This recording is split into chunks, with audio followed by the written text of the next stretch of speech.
सभी प्यारे बच्चे को गुड इवनिंग। चलिए, स्वागत है आपका आज के सेशन में। और आज हम लोग 27 डे में पहुंच चुके हैं। मार्कर कहाँ रख दिया जी ये लोग? एक मिनट बाबू, मार्कर देख लेने दीजिए।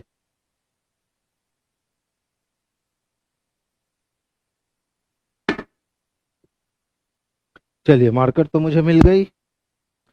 देखिए, आज के सेशन का पहला क्वेश्चन।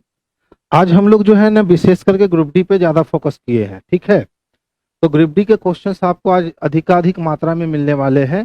तो देख लीजिए, 2018 वाला जो ग्रुप डी का एग्जामिनेशन हुआ था, लगभग इसी टाइप के क्वेश्चंस पूछे गए थे और सारे आज क्वेश्चंस मैंने प्रीवियस पेपर से ही कलेक्ट किया है। तो ध्यान से देखिएगा। कहता है नीचे के प्रश्न और उसके बाद दिए गए कथन पे विचार करें और निर्णय ले कि कौन सा कथन प्रश्न का उत्तर देने के लिए पर्याप्त है। मिक्की माही की भतीजी है। मीका और माही के वर्तमान आयु की गणना करे। तो किसके किसके आयु की गणना करनी है? तो एक हो गई मीका और एक हो गई माही, इसके वर्तमान आयु की गणना करना है। अब डाटा नंबर 1 कहता है कि सर उनके वर्तमान आयु का औसत 27 वर्ष है। तो औसत दो लोगों का 27 वर्ष है, तो इन दोनों की कुल आयु 27 दूना 54 वर्ष हो गई। क्या इससे मीका की आयु और माही की आयु का आता पता चलेगा? बिल्कुल नहीं चलेगा। अब दोनों में से कौन कितना बड़ा कितना छोटा है, कोई कंफर्मेशन नहीं। तो हमने कहा सर 1 नंबर ने जवाब नहीं दिया। अब हम दूसरे की बात करें तो दूसरा कहता है डाटा 15 वर्ष के बाद माही की आयु मीका की आयु की दुगनी हो जाएगी। तो माही की आयु, किसकी आयु बच्चे? माही की आयु मीका के आयु की दुगनी हो जाएगी, यानी ये 2 और ये कितना, तो 1 हो जाएगा। क्या इससे पता चलेगा कि किसकी उम्र कितनी है? नहीं। तो अब ध्यान से देखोगे तो अगर हम ध्यान से देखें तो ये कितने साल के बाद प्रोसेस हुआ है? तो 15 ईयर के बाद हुआ है ना। तो 15 साल पहले तो दोनों की आयु कितनी थी? 54। 15 साल पहले दोनों की आयु कितनी थी? 54। और 15 साल तो दोनों के बढ़ेंगे, तो इसमें 15 जोड़ दो, तो 5 4 9 हो गए और 5 1 6 हो गए, यानी कि 69। ठीक है। अब 69 कहने का मतलब कितना से? तो 3 से भाग दे दो, तो 3 दूना 6 और 3 तिहाई 9, यानी 1 की वैल्यू हो गई 23। तो 2 की वैल्यू हो गई 23 दूना 46 और 1 की वैल्यू हो गई 23। ठीक है। अब देख लो, इसके आयु का योग 54 था, यानी इससे भी पता कब चलेगा? 15 साल के बाद पता चलेगा। लेकिन अगर हम दोनों को मिला देते हैं एक साथ, तो इसमें से 15 इसमें से 15 माइनस कर दो, यानी 1 और 2 एक साथ मिल करके हमको आंसर देने के लिए तत्पर तैयार हो जाएंगे। तो आंसर हमारा सी हो जाएगा। अच्छा वाला क्वेश्चन था।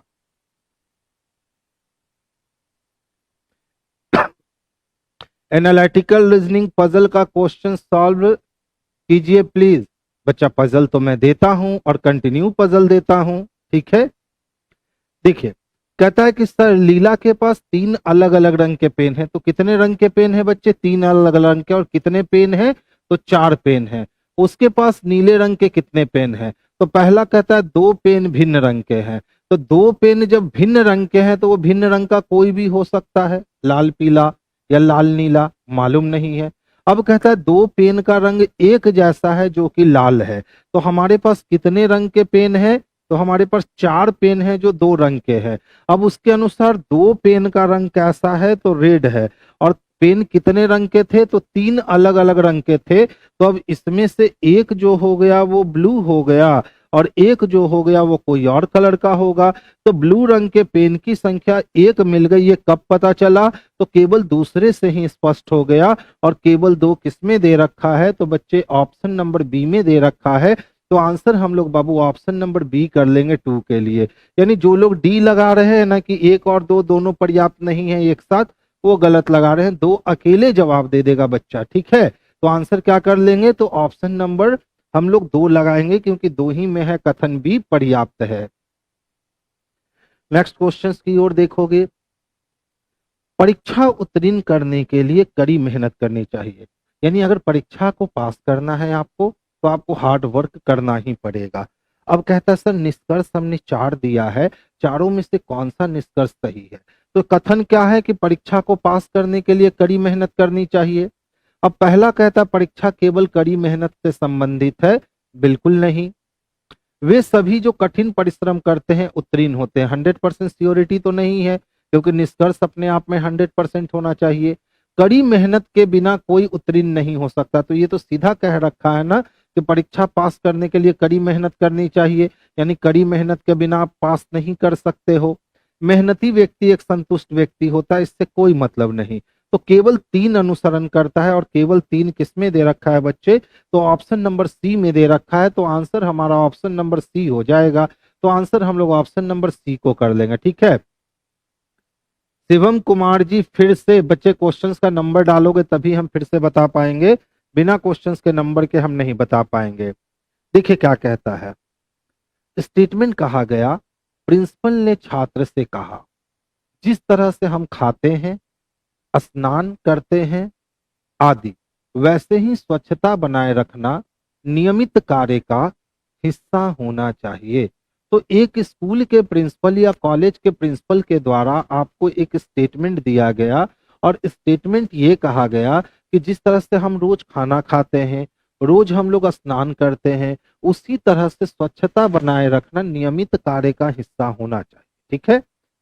तर्क कहता है, व्यक्तिगत स्वच्छता, पर्यावरण स्वच्छता विभिन्न क्षेत्र है जहां स्वच्छता को अपनाया जाना चाहिए। बिल्कुल ये रीजन हो सकता है। स्वच्छता भक्ति से भी बढ़कर है, बिल्कुल गलत है। यानी कौन सही है, तो केवल एक सही। देखिए 2 नंबर क्वेश्चन ऐसा था ना कि मेरे पास 4 पेन थे, एक एक एक एक, कितने पेन थे ध्यान से समझना, 4 पेन थे। और ये चारों पेन जो है ना वो 3 अलग अलग रंग के मिलकर बने थे। मान लो कि रेड पेन है, येलो पेन है और ब्लू पेन है। ये 3 रंग का पेन है, और पेन की कुल संख्या कितनी है, तो पेन की कुल संख्या 4 है, ठीक है। पहले डाटा ने कहा कि 2 विभिन्न रंग के पेन है, क्लियर है। तो अब ये 2 जो है ना ये भिन्न भिन्न रंग के पेन है। अब ये 2 जो भिन्न भिन्न रंग के पेन है, तो वो नीला पीला होगा कि लाल पीला होगा कि लाल और नीला होगा, हम कह नहीं सकते हैं। तो पहले से डाटा नहीं मिला। अब दूसरे डाटा के अनुसार हमको पता चला कि ये 4 जो पेन है ना, इसमें से एक पेन रेड है और ये दूसरा पेन भी क्या है, रेड है। तो 2 पेन भैया रेड निकल गया। तो अब बचा कितना पेन, 2 पेन। और पेन को कितने रंग का होना है, तो 3 रंग का होना है। तो 2 पेन जब लाल रंग का हो गया, तो एक पेन पीला होगा और एक पेन कैसा होगा, तो नीला होगा। वही क्वेश्चन पूछा था कि नीले पेन की संख्या कितनी है, तो नीले पेन की संख्या जो है वो 1 है। ये किससे पता चल गया, तो 2 ने अकेले डिसाइड ले लिया था कि नीले पेन की संख्या 2 है, बस उतना ही तो करना था और कुछ नहीं करना था, छोटा सा काम था। देखो क्वेश्चन नंबर 5 क्या कहता है, क्या भारत में 7 स्टार होटल पर प्रतिबंध लगाया जाना चाहिए। पूछ रहा है कि भारत जैसे देश में 5 star, 4 star, 6 star, 7 star hotel होते हैं ना, तो 7 स्टार जो भी होटल है उन पर प्रतिबंध लगा देना चाहिए। तो रीजन कहता है हाँ, इसने सपोर्ट कर दिया, हाँ सर लगा देना चाहिए। हमने पूछा क्यों, तो अंतरराष्ट्रीय अपराधी 7 सितारा होटल से काम संचालित करते हैं, ठीक है। तो बताओ जो अंतरराष्ट्रीय अपराधी होते हैं वो क्या केवल 7 स्टार होटल से ही काम संचालित करेंगे। और अगर हमने ये प्रतिबंध लगा भी दिया, चलो हमने 7 स्टार होटल को बंद करवा दिया, तो क्या आतंकवादी जो अपना मीटिंग करेंगे अब वो नहीं कर पाएंगे कि भैया हम लोग तो बिना 7 स्टार के मीटिंग कर ही नहीं सकते हैं, ऐसा कहीं होगा। तो ऐसा एक्शन लेने से भी कोई फर्क पड़ने वाला नहीं है, तो ये वाला हम काम नहीं करेंगे। दूसरा, नहीं, इसने विरोध कर दिया कि नहीं सर 7 स्टार होटल पे आप प्रतिबंध मत लगाओ। हमने कहा क्यों, इसके पीछे का रीजन बताओ।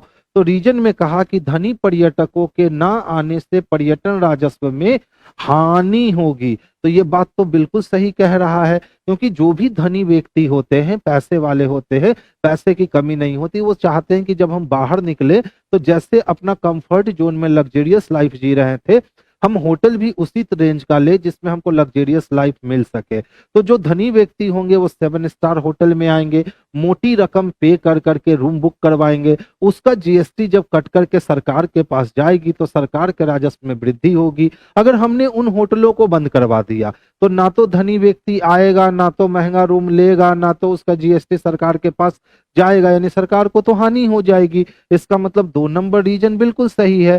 तो 1 नंबर रीजन गलत है और 2 नंबर रीजन बच्चे सही है। तो ऑप्शन हम लोग किसको कर लेंगे, तो सी नंबर को कर लेंगे बाबू, यही इसके लिए बेस्ट और सबसे सुटेबल और परफेक्ट आंसर होने वाला है। ठीक है, तो अब देखो जनवरी का समाप्ति होने वाला है, ठीक है, और बिहार एसएससी वाले बच्चे अब तैयार हो जाइए, क्योंकि फरवरी या मार्च में कभी भी वो 15 से 20 दिन पहले एडमिट कार्ड इशू करेगा, डेट इशू करेगा और आपकी एग्जाम ले सकता है।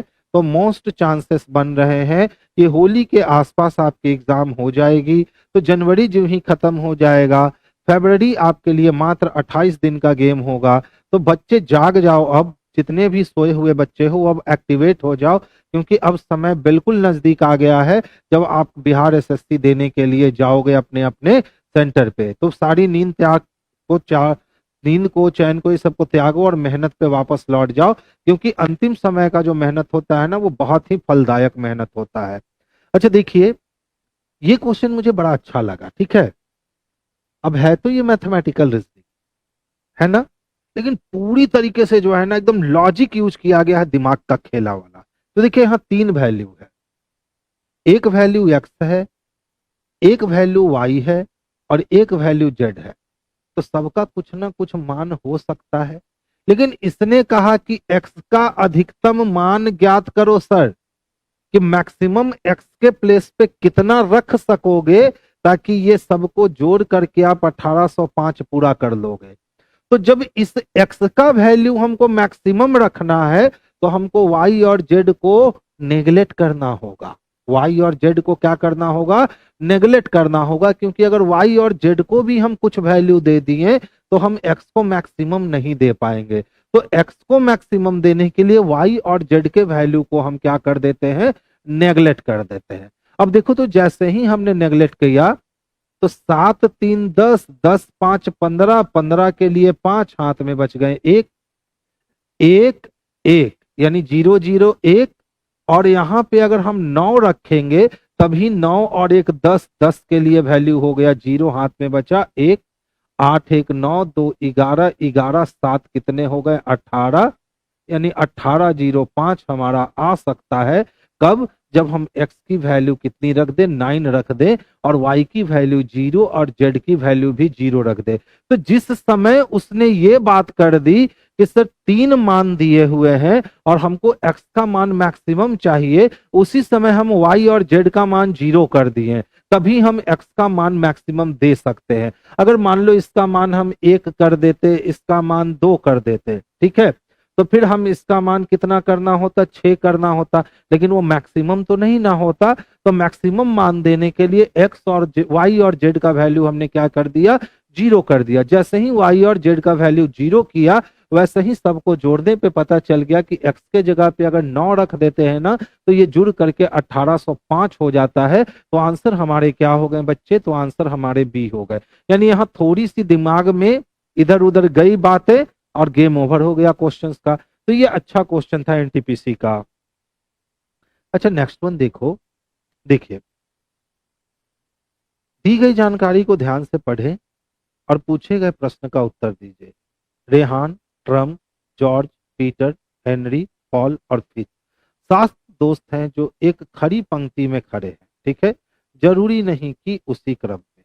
चलिए ध्यान से समझिएगा, थोड़ा छोटा कर लेते हैं ताकि बनाने के लिए हम स्पेस जो है ना वो क्रिएट कर सके। अब देख लो भैया क्या कहता है, कहा ट्रंप और पीटर और फिच के बीच खड़े लोगों की संख्या एक समान है। यानी पहला कंडीशन है कि ट्रंप और पीटर के बीच में जितने व्यक्ति खड़े होंगे उतना ही व्यक्ति पीटर और फिच के बीच में भी खड़ा होगा।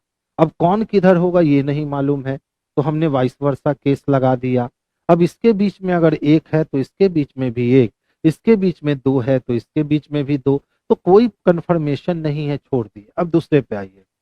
ट्रम्प हेनरी से तुरंत पहले खड़ा है, तो पहले और बाद की जब बात कर रहा है ना, तो आप राइट को बाद बना दो, ठीक है, और लेफ्ट को आप पहले बना लो, तो गेम आपके लिए हो जाएगा आसान। तो देखिए ट्रम्प कहाँ खड़ा है, तो हेनरी के तुरंत पहले खड़ा है, यानी जहां भी हेनरी खड़ा होगा उसके तुरंत पहले कौन होगा, तो ट्रम्प खड़ा होगा। छोड़ दिए, आगे चलेंगे। जॉर्ज एक तरफ तीसरे और रोहन से 3 स्थान आगे खड़ा है, तो जॉर्ज एक तरफ से तीसरा है, तो जॉर्ज या तो लेफ्ट से तीसरा हो सकता है, ठीक है, या तो जॉर्ज जो है वो राइट से तीसरा हो सकता है, पता नहीं है।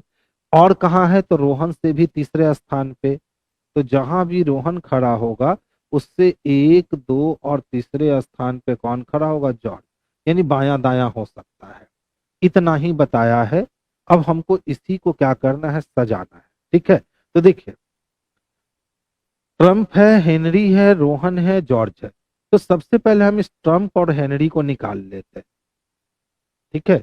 अब ये लाइन खाली हो गया पूरी तरह से। अब इस पे काम हम कर देते हैं स्टार्ट। तो ध्यान से देखना, हमें पता है ना कि जॉर्ज तीसरे स्थान पे है, तो पहला, दूसरा और तीसरा, ये कौन है, तो जॉर्ज है, ठीक है। हमें पता है कि रोहन और जॉर्ज के बीच भी कितने लोग हैं, तो 3 लोग हैं, तो 1, 2, 3, और यहाँ कौन हो गया, तो रोहन हो गया।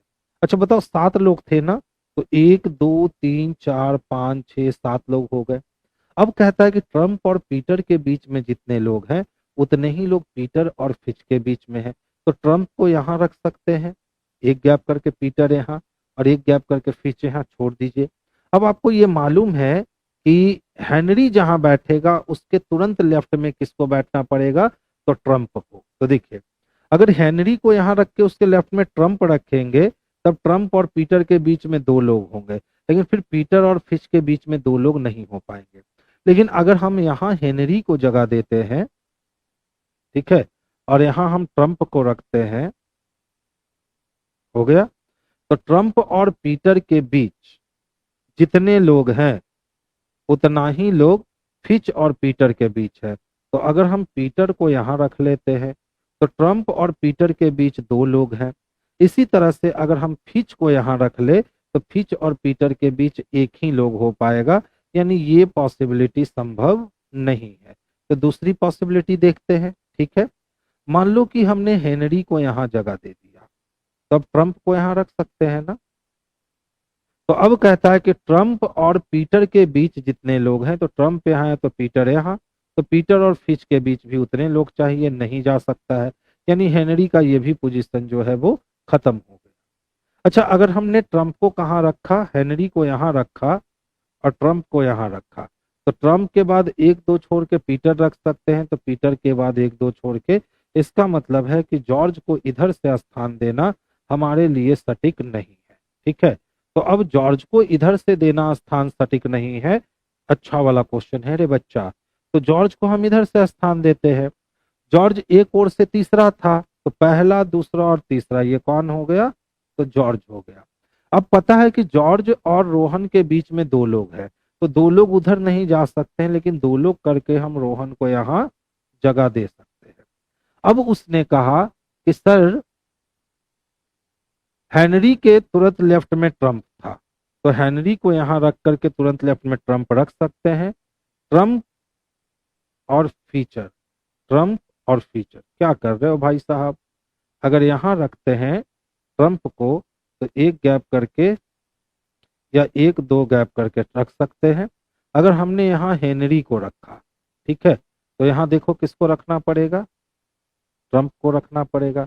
और ट्रम्प और पीटर, तो अगर हम पीटर को यहाँ जगह दे देते हैं तो ट्रम्प और पीटर के बीच में कितने लोग आ गए, 1 लोग, नहीं संभव है। कहना क्या चाह रहे हो भाई साहब, ट्रम्प और पीटर फिच के बीच खड़े लोगों की संख्या समान है। ट्रम्प हेनरी से तुरंत पहले खड़ा है। जॉर्ज एक तरफ से तीसरा और रोहन के 3 स्थान आगे खड़ा है। रोहन के 1 2 3 स्थान आगे खड़ा है। पीटर और हेनरी के बीच में कौन खड़ा है? अब 3 स्थान आगे बच्चा यहां से नहीं ले रहा है। सोच लो, कांस्टेबल में ये क्वेश्चन पूछा है, जिसका अटक गया होगा उसको तो मजा आने लगा होगा। अब चलो देखो, दूसरा भी कंडीशन हम करके देख ही लेते हैं। मान लो कि जॉर्ज जो है वो तीसरा है। 1 2 3 4 5 6 7, तो पहला दूसरा तीसरा, यहाँ कौन आया? जॉर्ज आया। अब 3 स्थान आगे बोला तो 1 2 3 छोड़ देते हैं और 3 स्थान आगे हम यहाँ जगह दे देते हैं रोहन को। खत्म हो गया काम। अब कहता है कि सर हेनरी के तुरंत लेफ्ट में ट्रम्प है, तो हेनरी के लेफ्ट में ट्रम्प है। अब ट्रम्प और पीटर के बीच में 1 लो और पीटर और फिच के बीच में भी 1 लो। अब पूछ रहा है पीटर और हेनरी के बीच में कौन है? तो पीटर और हेनरी के बीच में जॉर्ज और ट्रम्प होगा, तो ट्रम्प भी है जॉर्ज भी है, यानी ये वाली कंडीशन फॉलो नहीं होती है। छोड़ दीजिए, आगे चलिए। अगर हम हेनरी को यहाँ रखते हैं तो ट्रम्प को यहाँ रखना होगा, और हेनरी और पीटर के बीच में अब 2 लोग आएंगे, तो पीटर और जॉर्ज के बीच में संभव नहीं है। किसी से बना है क्या? 1 2 3, यहाँ कौन आ गया? जॉर्ज आ गया। 1 2 3 छोड़ के यहाँ कौन हो गया? तो रोहन हो। ट्रम्प यहाँ रखे तो 1 2 छोड़ के पीटर, फिर 1 2 छोड़ के नहीं। अगर ट्रम्प को यहाँ रखे, ठीक है, तो 1 छोड़ के पीटर, 1 2 छोड़ के पीटर, 1 नहीं। अगर ट्रम्प को हम यहाँ रखे, ये अब अभी हमसे नहीं बनेगा, ठीक है, बाद में इसको देखेंगे। अभी अभी हमसे नहीं बनेगा, हमको समझ में आ गया। नेक्स्ट देखिए, 12 25 60, 15 चक्को 60 नहीं, 71 51 61 5 66 नहीं, 37 37 49। देख लो बच्चा, अगर हम 61 में से 12 को माइनस कर दें, ठीक है, तो 11 में से 2 गया, 9 बचा, 5 में से 1 गया, 4 बचा, 49 किसका वैल्यू हो गया? 7 का। इसी तरह से अगर हम 51 में से 15 को माइनस कर दे तो ये 36 वैल्यू मिला, किसके लिए? 6 के लिए। यानी कि इन दोनों का हटा देंगे तो हमको इसका स्क्वायर चाहिए। तो देखो, तो 54 में से अगर हम 20 माइनस करते हैं तो 44 34, 5 का स्क्वायर 34 नहीं होगा। 46 में से अगर 12 माइनस करते हैं तो 34, 4 का स्क्वायर 34 नहीं होगा। 70 में से 16 माइनस करते हैं तो 9 का स्क्वायर 81 नहीं हो पाएगा। लेकिन अगर 78 में से हम 14 को माइनस कर लेते हैं, ठीक है, तो 64 आएगा। और 64 बाबू किसका स्क्वायर है? तो 8 का स्क्वायर है। यानी ऑप्शन नंबर डी जो है ना बच्चे, यही इसके लिए सबसे बेस्ट और सबसे सुटेबल आंसर हो जाएगा। आगे चलें। अब उस क्वेश्चंस को बाद में देखेंगे। कभी कभी कोई क्वेश्चंस क्या करता है ना कि माइंड आपका ब्लॉक कर देता है। तो जब कोई क्वेश्चन आपका माइंड ब्लॉक कर देना, तो उस समय उसको देखिए ही नहीं, उसको बाद में देखिए, वो बन जाएगा। अच्छा देखो, तो अगर हम 8 का स्क्वायर कर दे बच्चे, तो 8 8 कितना? 64। अगर 64 को हम 2 गुना करते हैं तो 64 गुना 128 होगा क्या? और अगर 1 को माइनस कर लेते हैं तो 127 होगा क्या? इसी तरीके से देखिए, 5 का अगर हम स्क्वायर कर दे तो 5 कितना हो गया? 25 हो गया। और 25 को 2 से मल्टीप्लाई कर दे तो 25 दूना 50 हो जाएंगे। और उसमें अगर 1 माइनस कर दे तो ये 49 लेकर आएगा। अब सेम काम क्या करना है? 11 का स्क्वायर कर देना है।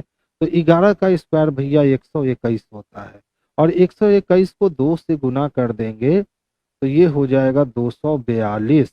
और माइनस 1 कर देंगे तो ये हो जाएगा 241। अब देखो, तो 241 कहीं दिया है क्या? तो ऑप्शन नंबर सी में दे रखा है बच्चे। तो परफेक्ट आंसर इसका बाबू ऑप्शन नंबर क्या हो जाएगा? तो सी हो जाएगा, जो बेस्ट और सबसे सुटेबल आंसर है। अब देखिए, कुछ क्वेश्चन पर देखते के साथ पकड़ में आ जाते हैं। जैसे यही क्वेश्चन देख लो, छोटे से बच्चे से पूछोगे कि सर अलग कौन है, तो बोलेगा सर ये तो बउआ का झुनझुन्ना है, यही अलग है, क्योंकि सारा क्या है बाबू, रोमन नंबर है, लेकिन ये रोमन नंबर नहीं है। तो ऑप्शन नंबर सी को हम लोग टारगेट करेंगे, यही इसके लिए बेस्ट और सबसे परफेक्ट आंसर है।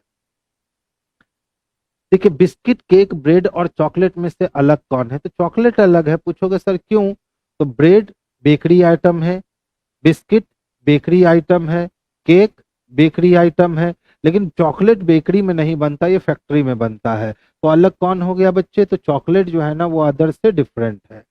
तो 12 नंबर के लिए आंसर हम लोग सी को कर लेंगे। अच्छा देखो, विषम की पहचान करना, ये भी झुनझुना वाला क्वेश्चन है। वाई की वैल्यू 25 होती है क्या? टी की वैल्यू 20 होती है क्या? ओ की वैल्यू 15 होती है क्या? लेकिन ई की वैल्यू 6 नहीं ना होती है, तो ई की वैल्यू 5 होती है। कौन अलग है? तो ए अलग है।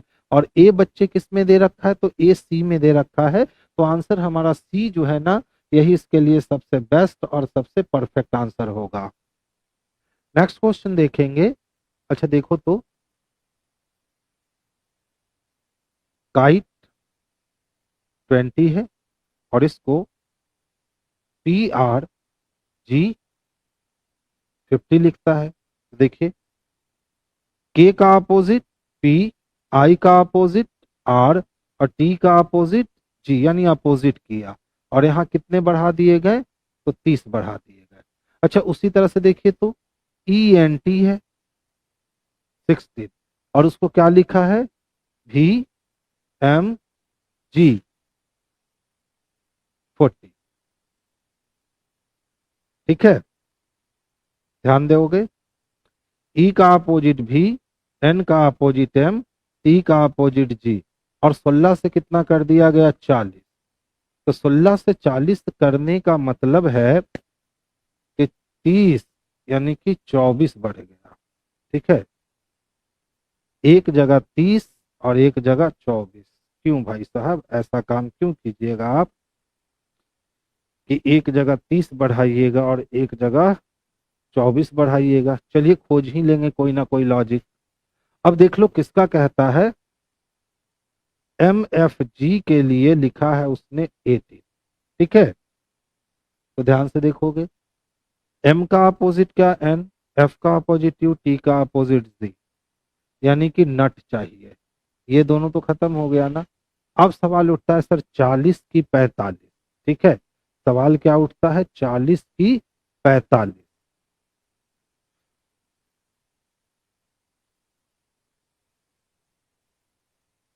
30। अच्छा देख लो क्यों 30 बढ़ाया था। के की प्लेस वैल्यू 11 ना, आई की प्लेस वैल्यू 9, तो 11 9 20, और 20 प्लस 20 कितने हो गए? 40। तो 40 आया तो 30 बढ़ाया। अच्छा यहाँ देखे क्या, 14 5 कितना? 19, 19 और 20, तो 20 20 40 से हाँ 39। इसका लॉजिक नहीं दे रहा है अरे बच्चा।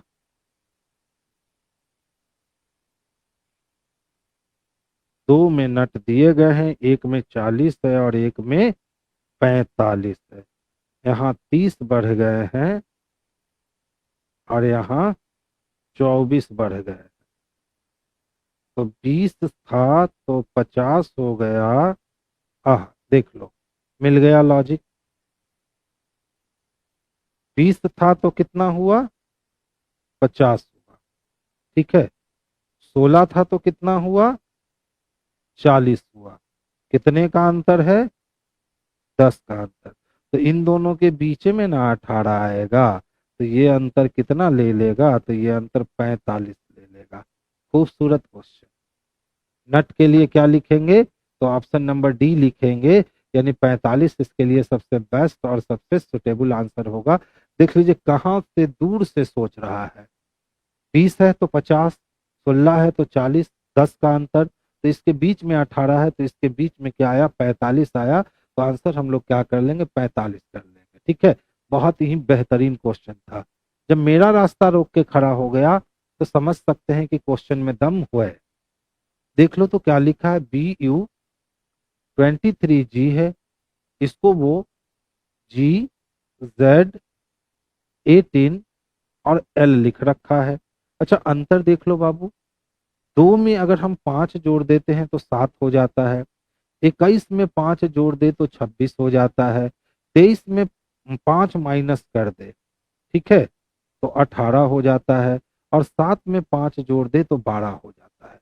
अगर सेम तरीका अगर हम देखें तो क्या दे रखा है, LC 41 और M दे रखा है, और उसको वो लिखता है QH 36 और R।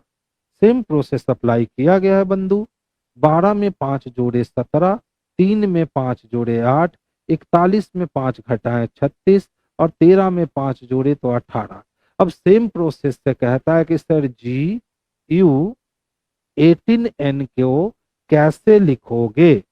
तो जो भी लेटर में फॉर्म चल रहे हैं उसमें हमें 5 जोड़ने हैं, और जो डिजिट में है उसमें हमें 5 घटाने हैं। तो देखिए 7 5 कितने 12, 21 और 5 26, 18 में से 5 गया 13, और 14 5 19, यानी LZ13S चाहिए। LZ13S ऑप्शन नंबर ए में स्पष्टता देने दिख रहा है, तो आंसर हमारा बाबू क्या हो जाएगा, तो ऑप्शन ए हो जाएगा। हाँ, आज बहुत हार्ड क्वेश्चन है ना। हाँ, सब दिन एक समान क्वेश्चन नहीं ना, कभी कभी टफ से खेलना चाहिए, मजा आता है। देखिए तो क्या कहता है, एक व्यक्ति की ओर इशारा करते हुए कल्याण ने कहा, उनका पोता मेरे भाई का इकलौता बेटा है। तो मेरे भाई का जो इकलौता बेटा होगा वो मेरा भतीजा होगा, और मेरे भतीजे को कोई पोता कह रहा है तो वो व्यक्ति मेरा पिताजी हो जाएंगे। तो व्यक्ति कल्याण से कैसे संबंधित है, तो व्यक्ति कल्याण का पिता है, ठीक है। अब देख लो, कोई व्यक्ति था, तो व्यक्ति हमेशा मेल मेंबर ही होता है, ठीक है। तो व्यक्ति की ओर इशारा करते हुए किसने कहा, तो कल्याण ने कहा, ठीक है। कल्याण ने कहा उनका पोता, तो उनका पोता यानी इनके बेटे का बेटा, बेटे के बेटा को ही पोता कहेंगे, उनका पोता। मेरे भाई का यानी कल्याण के भाई का ये कैसा बेटा है, तो ये इकलौता बेटा है, इकलौता बेटा है, ठीक है। तो इसका भी बेटा और इसका भी बेटा, इसका मतलब है कि ये दोनों शख्स क्या है, तो ये दोनों शख्स एक ही व्यक्ति है, यानी सेम लोग है, ठीक है। तो इस व्यक्ति का बेटा ये है, तो कल्याण भी इस व्यक्ति का बेटा होगा। तो पूछ रहा है व्यक्ति का कल्याण से क्या संबंध है, तो व्यक्ति जो है वो कल्याण का कौन हो गया, तो कल्याण का पिता हो गया। और पिता किसमें दे रखा है बाबू, तो ऑप्शन नंबर ए में दे रखा है। तो आंसर हम लोग ऑप्शन नंबर ए बनाएंगे 16 का। देखिए शिवम का आंसर बी आया था, यानी कि दादा हो गया था। तो दादा तो इसका ना होगा रे, कल्याण इसका चाचा हो गया, और जी जिसको दादा कहेगा उसको उसका चाचा क्या कहेगा, तो पिता कहेगा। तो शिवम आंसर हमारा पिता हो जाएगा बाबू, ऑप्शन नंबर ए। देखो, अखिल पार्क में एक बच्चे से मिलता है। बच्चा अखिल की अपनी माँ के छोटे भाई, तो माँ का छोटा भाई या मामा के रूप में पहचान करता है। तो अखिल बच्चे का है, तो जब अखिल उसको मामा कह रहा है तो वो बच्चा इसको भांजा हो जाएगा। Option number C. देखिए कौन था, तो अखिल था, ठीक है। पार्क में किससे मिला, तो एक बच्चा से मिला। अब बच्चा अखिल की अपनी माँ, अखिल की अपनी माँ के छोटे भाई के रूप में पहचान करता है। तो बच्चा अखिल की अपनी माँ के छोटे भाई के रूप में पहचान करता है ये। अब कहता है अखिल बच्चे का है, तो अखिल बच्चे का, तो इस बच्चा ये भाई है और इसकी बहन, और इसकी बहन का बेटा, तो बहन का जो बेटा होगा उसको हम लोग क्या कहेंगे, तो उसको हम लोग भांजा कहेंगे, यानी नेफ्यू कहेंगे। जो ऑप्शन नंबर सी में स्पष्टता देखने को मिल रहा है बाबू। तो आंसर हमारा ऑप्शन नंबर सी जाएगा। सोनल ने घड़ी पहनी हुई थी जब घड़ी में 3 PM हो रहे थे। तो घड़ी में कितने बज रहे थे बाबू, तो 3 बज रहे थे, ठीक है। अब क्या कहता है, उसने पाया कि घंटे वाली सुई पूरब की ओर, तो घंटे वाली सुई तो सही में 3 पे होगी तो पूरब में होगी, यानी रियल टाइम जोन है। तो मिनट वाली सुई तो भैया 12 पे होगी और 12 का रियल टाइम जोन नॉर्थ होता है। तो आंसर हमारा ऑप्शन नंबर डी हो जाएगा, जो इसके लिए सबसे बेस्ट और सबसे सुटेबल आंसर हो जाएगा। देख लो, 12, 6, 3 और 9। घड़ी में कितने बज रहे हैं? तो घड़ी में 3 बज रहे हैं। ये ईस्ट होता है, ये वेस्ट होता है, ये नॉर्थ होता है और ये साउथ होता है। अब देख लो, इसको घंटे वाली सुई पूरब में दिख रही है, तो सही में घंटे वाली सुई पूरब में है। तो पूछता मिनट वाली सुई कहाँ दिखेगी? तो मिनट वाली सुई उत्तर में दिखेगी। यानी ऑप्शन नंबर डी जो है यही इसके लिए बेस्ट और सबसे परफेक्ट आंसर है। नेक्स्ट वन देखेंगे। देखिए, शकुंतला पूरब दिशा की ओर मुख किए हुए है। वो राधा के साथ मानक चेस पर बैठे आसन्न में चेस खेल रही थी। तो राधा का मुख, अब सोचिए चेस का बोर्ड तो ऐसा होता है ना, ठीक है। अब शकुंतला का मुख पूरब की ओर था, तो जब चेस कोई लोग खेलेगा तो सेंटर की ओर मुख होगा। यानी अगर हम शकुंतला को यहाँ रखेंगे तो इसके साथ मानक रूप से कौन बैठी हुई थी? राधा। अब पूछ रहा है राधा का मुख किधर होगा? तो जब शकुंतला पूरब में देख रही है तो राधा पश्चिम में देख रही होगी। यानी ऑप्शन नंबर बी जो है यही इसके लिए बेस्ट और सबसे परफेक्ट आंसर है। अच्छा देखिए, 26 में 4 की कमी करोगे 22 होगा, 22 में 4 की कमी करोगे 18 होगा, 18 में 4 की कमी करोगे 14 होगा और 14 में 4 की कमी करोगे तो 10, 10 यानी कि जे के लिए। और 10 में अगर 4 की कमी करोगे तो 6 होगा, 6 यानी एफ के लिए। दो दो दिया हुआ है ना, तो जे एफ किस में है? तो इकलौता ऑप्शन नंबर डी में दे रखा है सर। तो आंसर भी बच्चे हमारा ऑप्शन नंबर डी हो जाएगा। अच्छा देखिए, क्यू के बाद यहाँ जेड दिखता है, यहाँ क्यू के बाद डब्ल्यू दिखता है और जेड के बाद ई दिखता है। तो हम डब्ल्यू के बाद ई रख सकते हैं, तो लास्ट में आर चला गया। ठीक है, तो देखो आर के पहले ई दिखा, आर के पहले ई दिखा, तो आर के पहले ई दिखेगा। ठीक है, अब आर के बाद क्यू दिखता है तो क्यू हो गया। तो Q W E R, Q x E R, तो क्यू वाई ई आर और क्यू जेड ई आर। ठीक है, तो बाहर देखिए इसमें आर भी है ना, एक छूटा हुआ है। 1 2 3 4 ही दिया है, जबकि यहाँ 5 है। यानी यहाँ एक डॉट और था, इसमें आर आएगा। ठीक है, क्या निकल के आया? ई क्यू आर वाई और आर। अब ढूंढ लो E Q R Y R कहाँ रखा हुआ है? E Q R Y R, E Q R Y R, E Q R Y R option number B में रखा हुआ है बच्चे। तो आंसर हमारा ऑप्शन नंबर बी जो है यही इसके लिए परफेक्ट और सबसे बेस्ट आंसर है। नेक्स्ट वन देखोगे। अच्छा देखिए, 5 दूना 10, 5 तिहाई 15, 5 चको 20, तो 6 दूना 12, 6 तिया 18 और 6 4 की 24। इसका मतलब 18 उसके लिए सबसे बेस्ट और परफेक्ट होगा। देखिए, यदि पहला घटक एक प्रतीक और अंतिम घटक एक संख्या, तो पहला घटक प्रतीक नहीं, यानी पहला शर्त अप्लाई नहीं हुआ।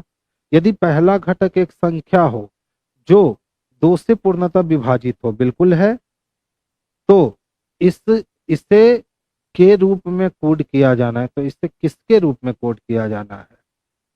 यदि दूसरे और तीसरे दोनों घटक पूर्ण वर्ग हों, दूसरा और तीसरा पूर्ण वर्ग नहीं है, तो इसे के रूप में कोड किया जाना। अब किसके रूप में कोड किया जाना ये तो बताया ही नहीं रे बच्चा। देखिए यहाँ पे मुझे कुछ मिसप्रिंट लग रहा है। ठीक है, देख लो, यदि पहला घटक एक संख्या है जो कि है, जो 2 से पूर्णतः विभाजित है वो भी है, तो इसे के रूप में कोड किया जाए। किसके रूप में? अब यही नहीं बताया कि इसे किसके रूप में कोड किया जाए। तो चलिए ऑप्शन से ढूंढते हैं। एट दी रेट के लिए पी चाहिए, यानी दूसरा पी चाहिए। उसके बाद एंड है, एंड के लिए क्या चाहिए? तो एस चाहिए। उसके बाद फोर के लिए क्या चाहिए? तो जी चाहिए। उसके बाद इक्वल टू के लिए क्या चाहिए? तो आर चाहिए। पी एस जी आर चाहिए। पी एस जी आर यहाँ भी है, पी एस नहीं, पी एस जी आर यहाँ भी है। अब किसके रूप में? फाई के रूप में कि एक्स के रूप में? तो देखिए, तो एक्स का वैल्यू दिया है, दिया है। अच्छा, तो यहाँ पे सिंबल छूटा हुआ है, यानी इसको किसके रूप में, तो पाई के रूप में कोड किया जाना चाहिए। Option number A. यहाँ पे जोड़ लीजिए तो ये वाली सिंबल होगी, आप अपने क्वेश्चन में इसको जोड़ लीजिएगा, ठीक है, क्योंकि फाई का वैल्यू हमको दिया हुआ नहीं है। देखिए, कुछ गेट डॉर्मेट्री हैं, तो गेट यहाँ, डॉर्मेट्री यहाँ। तो गेट किसको जानता है, शेल्टर को। शेल्टर किसको जानता है, फेंस को। फेंस डॉर्मेट्री को नहीं जानता है, गलत हो गया। कुछ फेंस गेट है, फेंस को गेट से मिलवाने में शेल्टर मदद कर दिया। कुछ होटल शेल्टर है, देखो होटल यहाँ डॉर्मेट्री है, डॉर्मेट्री किसी को नहीं जानता है, कैंसिल हो गया। यानी केवल दो अनुसरण करता है, जो ऑप्शन नंबर डी में स्पष्ट रूप से है। देखो, एच फॉर होटल, कुछ होटल क्या है, तो डी फॉर डॉर्मेट्री है, और कुछ गेट शेल्टर है, G for gate, S for shelter है। अब कहता है सभी शेल्टर फेंस है, और जितना भी शेल्टर था वो फेंस था, दो अलग अलग वेन बन गया। पहला कहता है कुछ गेट डॉर्मेट्री है, गेट यहाँ है, डॉर्मेट्री यहाँ है, दोनों में कोई संबंध नहीं है, गलत। कुछ फेंस गेट है, तो देखो फेंस का कुछ हिस्सा गेट दिख रहा है, सही। कुछ होटल शेल्टर है, होटल यहाँ और शेल्टर यहाँ, दोनों का कोई रिलेशन नहीं, गलत। यानी केवल कौन सा सही है, तो केवल दो नंबर जो है ना बाबू, यही सही है। तो चलिए नेक्स्ट क्वेश्चन की ओर आगे मूव करते हैं और देखते हैं अगला क्वेश्चन क्या है। 100 वर्ष की अवधि में कितने लीप वर्ष होंगे, तो 100 वर्ष की अवधि में 24 लीप वर्ष होंगे, एकदम याद रखोगे, ठीक है। 100 वर्ष में कितने लीप ईयर, 24 लीप ईयर होते हैं। 5 फरवरी 2018 को सोमवार था, तो 5 फरवरी 2009 को, अब देखो 5 फरवरी से 5 फरवरी कैंसिल हो गया। अब 2018 से 2009 आने के लिए 9 साल पीछे आना होगा। इस 9 साल में लीप ईयर कितने मिलेंगे, तो एक मिल जाएगा 12, एक मिल जाएगा 16, यानी दो लीप ईयर मिल जाएगा, और बटा कर देंगे 7। तो 7 एकम 7 खत्म हो गया और बच गए 4। इसका मतलब है हमें 4 दिन पीछे आने हैं। तो मंडे में हम लोग 4 दिन पीछे जाएंगे, उससे अच्छा है कि हम 3 दिन आगे जाएंगे। तो ट्यूसडे, वेडनेसडे, थर्सडे, थर्सडे किस में है, तो बृहस्पतिवार में है, तो आंसर हमारा थर्सडे हो जाएगा, जो इसके लिए सबसे बेस्ट और सबसे सुटेबल आंसर है। देखो, एक ही पासे को 4 बार घुमाकर दिखाया गया, कहता है संख्या 5 के विपरीत पे कौन सा अंक होगा, तो देखो 5 इसमें भी है, 5 इसमें भी है, और 5 इसमें भी है।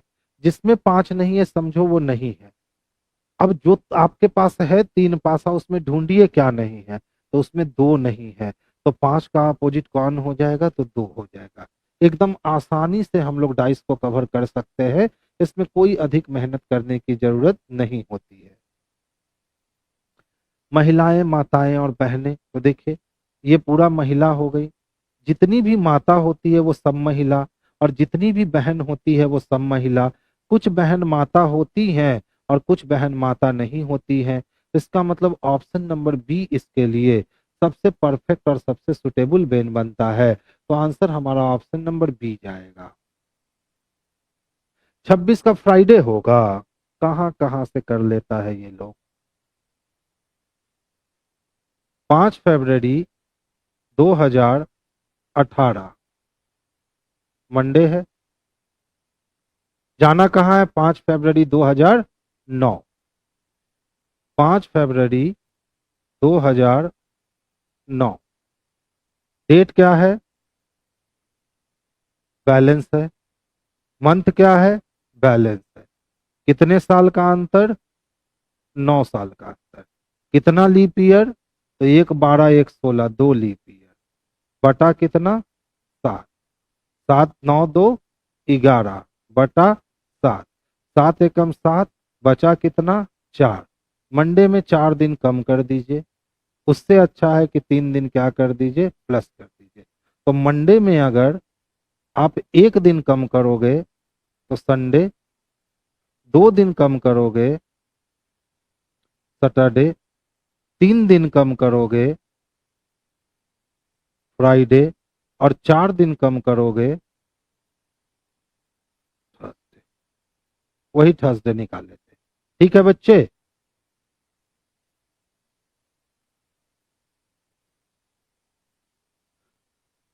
देखिए तो 6+3 कितने हो गए 9, और 9 को गुना किया 5 से तो 9×5 कितने हो गए 45। इसी तरह से देख लो 8+1 कितने हो गए 9, 9 के टेबल में तो 65 आएगा नहीं मेरे भाई, यानी गलत सोच रहे थे। अच्छा देखो 3 का स्क्वायर और +6 का स्क्वायर करते हैं तो 3×3 9 हो जाएगा और 6×6 36 हो जाएगा। 36 और 9 कितने हो गए तो 45 हो गए। इसी तरह अगर हम 1 का स्क्वायर और +8 का स्क्वायर कर दे तो 1 का स्क्वायर 1 अठी अठी 64 हो जाएगा, तो 64 और 1 65 हो जाएगा। सेम प्रोसेस रखो 6 का स्क्वायर और +13 का स्क्वायर कर दो तो 6 का स्क्वायर मेरे भाई 36 होता है और 13 का स्क्वायर 169 होता है। आपस में जोड़ दो, 9 6 15 के लिए 5 हाथ में बच गया 1, 6 3 9 1 10 का 0, हाथ में 1 1 2 205 आ जाएगा, जो कि ऑप्शन नंबर बी में स्पष्ट रूप से देखने को मिल रहा है। तो आंसर हमारा ऑप्शन नंबर बी जो है ना वो परफेक्ट हो गया। नेक्स्ट देखेंगे।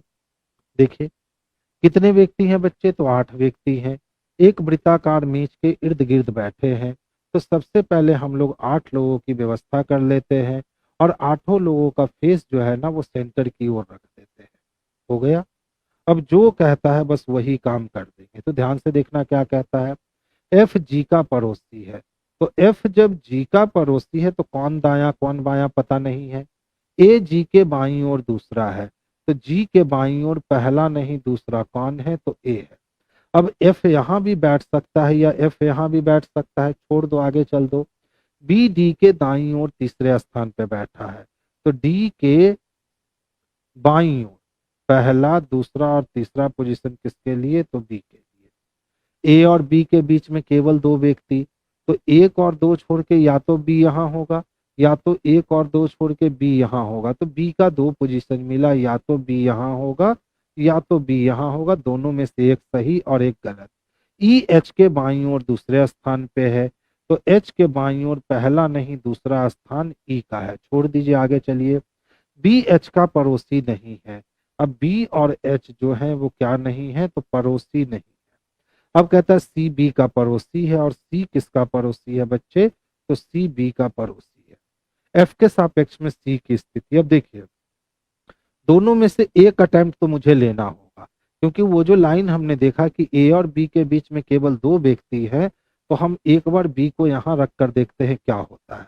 अगर जैसे ही हम बी को यहाँ रखेंगे तो एफ के बगल में जी था, इसका मतलब एफ को यहाँ आएगा। और बी से दाएं में 2 घर छोड़ के डी चाहिए, तो बी से दाएं में 1 और 2 घर छोड़ के डी मिल नहीं सकता है। इसका मतलब है कि बी का पोजीशन हम यहाँ रख नहीं सकते हैं। तो अब बी का पोजीशन मुझे यहाँ रखना होगा, ठीक है। और बी के दाएं में 2 घर छोड़ के डी है, तो बी के दाएं में 1 और 2 घर छोड़ के डी है। क्या भैया, बी डी के बाईं ओर तीसरे स्थान पे है, डी के बाईं ओर तीसरे स्थान पर है।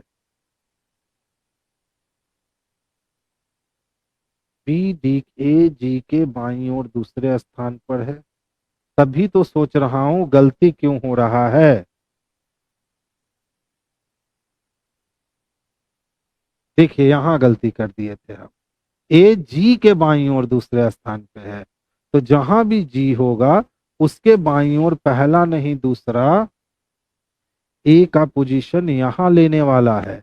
अब ए और बी के बीच में कितने लोग हैं, तो ए और बी के बीच में 2 लोग हैं, तो 1 और 2 छोड़ करके हमने बी को यहाँ दिया। अब जैसे ही बी को यहाँ दिया तो एफ यहाँ आया, और बी के दाएं में 2 घर छोड़ के डी है, तो 1 और 2 घर छोड़ देंगे तो इस पोजीशन पे डी को जगह मिलेगा। अब बोला सर बी के बगल में सी बैठा है, तो बी के बगल में सी बैठा है। बी और एच साथ में नहीं है, तो बिल्कुल नहीं है। अब ई के दाएं दूसरा एच है, तो ई के दाएं में पहला नहीं दूसरा एच है, और हमारा अरेंजमेंट बन गया। पूछता है कि एफ के सापेक्ष में सी की स्थिति क्या होगी, तो एफ के सापेक्ष में सी दाएं से तीसरा होगा। तो दाईं ओर तीसरे स्थान पे किसमें दे रखा है, तो ऑप्शन नंबर ए में दे रखा है बाबू। तो आंसर हमारा ऑप्शन नंबर ए हो जाएगा, ठीक है। अब चलिए एक क्वेश्चन हम लोगों को धोखा दिया था ना, आते हैं उस वाले क्वेश्चन से मुलाकात अब कर ली जाए। जो क्वेश्चन हम लोगों को धोखा दे रहा था, यही क्वेश्चन धोखा दिया था। चलिए सबसे पहले इसी क्वेश्चंस को निपटाते हैं। ध्यान से देखिएगा। कहता है कि सर दी गई जानकारी को ध्यान से पढ़िए और पूछे गए प्रश्नों का उत्तर दीजिए। Rehan, Trump, George, Peter, Henry, Paul और फिच 7 दोस्त हैं जो एक खड़ी पंक्ति में खड़े हैं, जरूरी नहीं कि इसी क्रम में। ट्रंप और पीटर और फिच के बीच खड़े लोगों की संख्या समान है। तो ट्रंप और पीटर के बीच जितने लोग होंगे उतना ही लोग पीटर और फिच के बीच भी होंगे। ठीक है, हो गया। ट्रंप हेनरी से तुरंत पहले खड़ा है, तो ट्रंप जो है वो हेनरी से तुरंत पहले खड़ा है, तो ये पोजीशन पहले को दिए।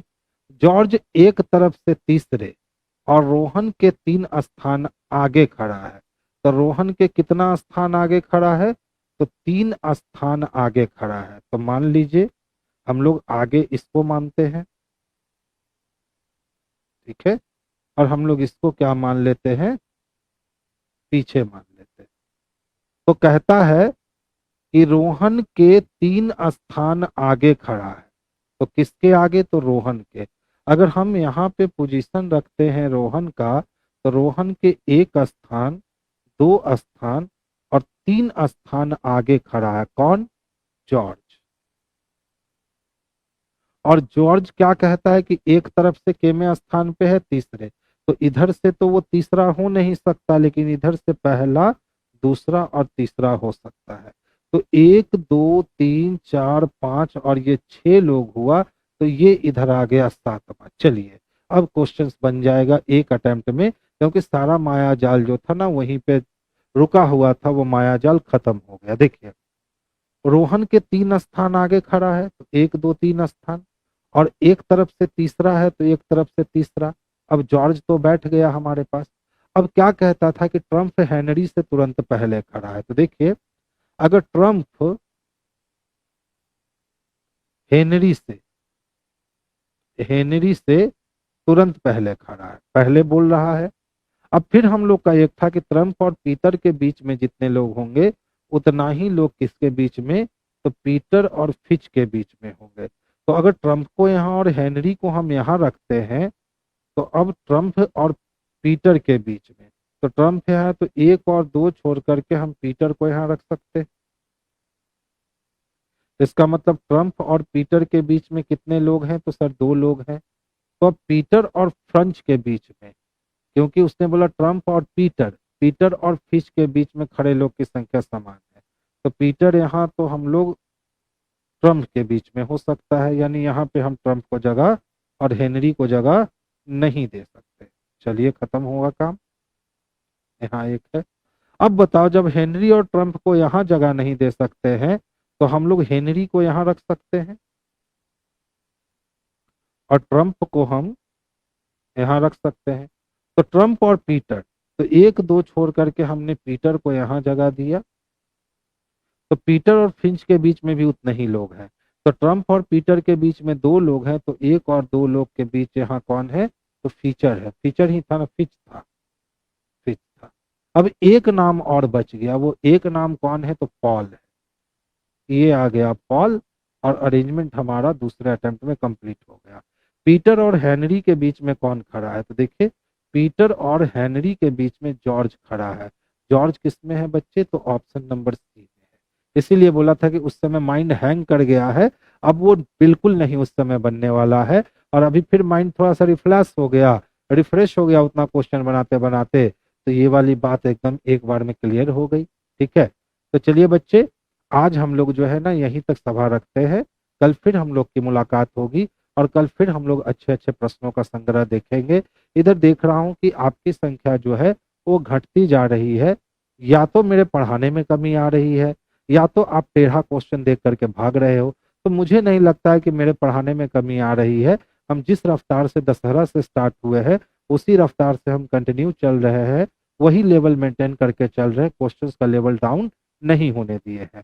तो अगर आप इतना टफ क्वेश्चंस को देखकर भागते हो तो फिर इसमें आपकी गलती है। एग्जाम के बाद जो बच्चे एग्जाम तक टिके रहेंगे वो आपको रिजल्ट लेकर दिखाएंगे, और जो बच्चे छोड़कर भाग रहे हैं वो पूछेंगे क्या हुआ रे तेरा, तो आप उनको बोलना कि मेरा तो रिजल्ट हो गया रीजनिंग के दम पे, क्योंकि हमने रीजनिंग बहुत कम टाइम ऑफ पीरियड में बना दिया। तब उनको पता चलेगा कि रीजनिंग कितना इंपॉर्टेंट होता है, और रीजनिंग सिर्फ बनाना इंपॉर्टेंट नहीं होता है, कम समय में अच्छे लॉजिक के साथ बनाना जो होता है ना, वो जरूरी होता है। तो चलिए बच्चे, आज की सभा हम लोग यहीं बर्खास्त करते हैं। कल फिर हमारी आपकी मुलाकात होगी और कल भी हम लोग अच्छा क्वेश्चन रखेंगे। सभी बच्चे को गुड नाइट, स्वीट ड्रीम।